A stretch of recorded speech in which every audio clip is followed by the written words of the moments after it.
Well, hello everybody. Welcome back to our kind of second IY recap video.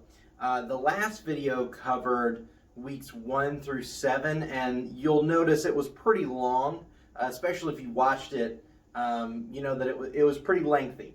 But that was really because it wasn't just one recap, it was really kind of 7 recap videos kind of pushed together into one. So that if you didn't catch any of the Zoom calls, you could watch that whole thing and get completely caught up on where we are on Wednesday nights. This video is going to be really similar to how these recap videos are going to be kind of moving forward. So this video should end up being around 5 to 10 minutes. And we're just going to really quickly cover what was discussed in youth group this week. This is for you if you want just kind of a refresher on what was talked about. You know, maybe you came, but you just kind of want a refresher as you come into the next lesson. Maybe you missed youth group last week and you missed the live stream, and you want to know what we talked about so that when you are able to come back to in-person meetings that you know what's going on, you know what we've been talking about. This video is also for you if maybe you're a parent and you just want to know what we're talking about in youth group.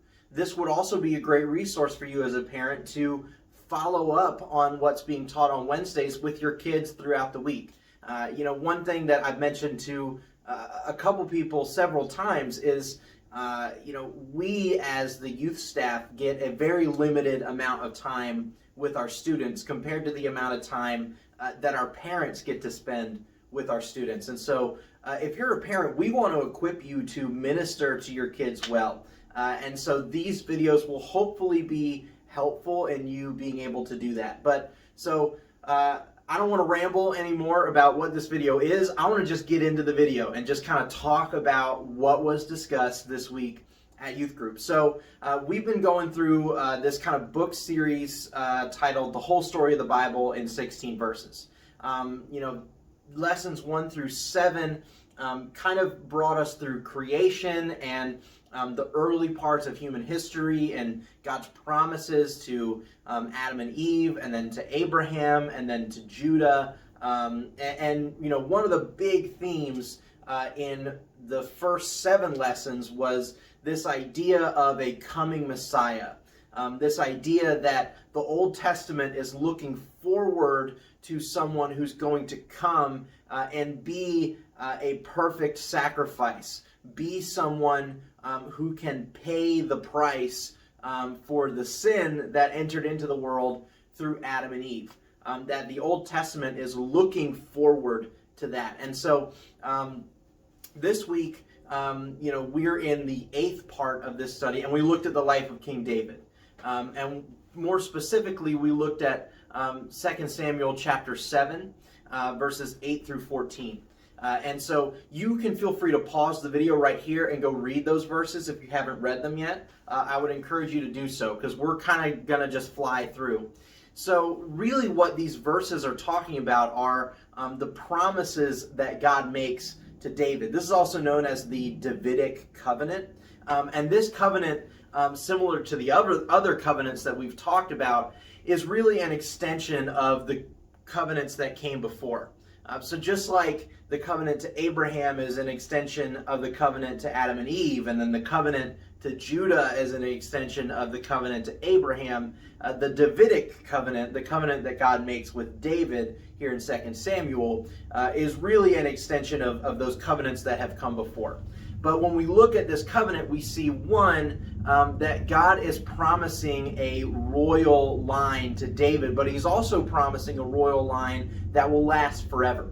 And that this Davidic covenant is looking forward to somebody who's going to come, a specific person who will kind of unite all the nations underneath his rule, that the rest of the world, not just the nation of Israel, but the rest of the world will look to for leadership, will look to for really salvation. And so, you know, we kind of talked about how these covenants are looking forward to Christ. But one thing that we do see here specifically in verse 14, is that God mentions to David that if he or his descendants fall into iniquity, if they fall into sin, if they fail to lead their families and their nation well, that they're going to suffer earthly consequences for their failure to lead as kings of Israel. And so we kind of talked about that when we look at the rest of the Old Testament after this, we see that the nation of Israel will suffer as a result of their own failures. That when the kings fail to lead well, that when the nation of Israel fails to follow after God well, that they suffer the consequences for that failure, that they suffer earthly consequences. Now, one other thing that we talked about kind of in our discussion times is that this isn't necessarily going against what we talked about when we talked about God's promises to Abraham, that God kind of promised to keep both sides of his covenant, that God is still being faithful to his people, but that they're going to suffer earthly consequences as a result of their failure. That even when they fail, God ultimately is not abandoning his people. God never abandons his people. He never forgets his promises. He never goes back on his word, but that his people are going to experience earthly consequences for their sin. When we mess up, we experience the consequences for that. That's one thing that we talked about. But that kind of covers the gist of what we talked about in our lesson this week. Obviously, we went into a little more detail than that, but this will hopefully be enough to get you caught up. But I do want to leave you with some discussion questions. I have them written down here. One, who's the person that the promises that God makes to David here in 2 Samuel chapter 7 are ultimately looking forward to? And then how does the person that these promises are looking forward to, how does he fulfill those promises? Next, why do you think God allowed the nation of Israel to suffer earthly consequences for their sins? Like, why was that maybe a good thing for the nation of Israel? Why did they need to experience the consequences of their sin? And then some kind of application questions for you guys. When we look at the life of David, we see that God's calling for David's life was to be the king of Israel. We see that Samuel anointed David to become the king of Israel as a young man, and that David was looking forward to those promises during his early years. And so kind of an application point for you guys is what calling do you think that God has for your life? Similar to David kind of waiting to be king, waiting on that calling and being faithful to that, what's God calling you to do with your life? Maybe you don't know that yet. Maybe you're not sure what God is calling you to do. And so if that's where you are, my question for you would be, how can we find out what God's calling for our life is? Where do we look to for that information? How can we kind of find out what God is calling us to do? And then my last application question for you guys is, do you, like David, find it difficult to wait on God's blessing?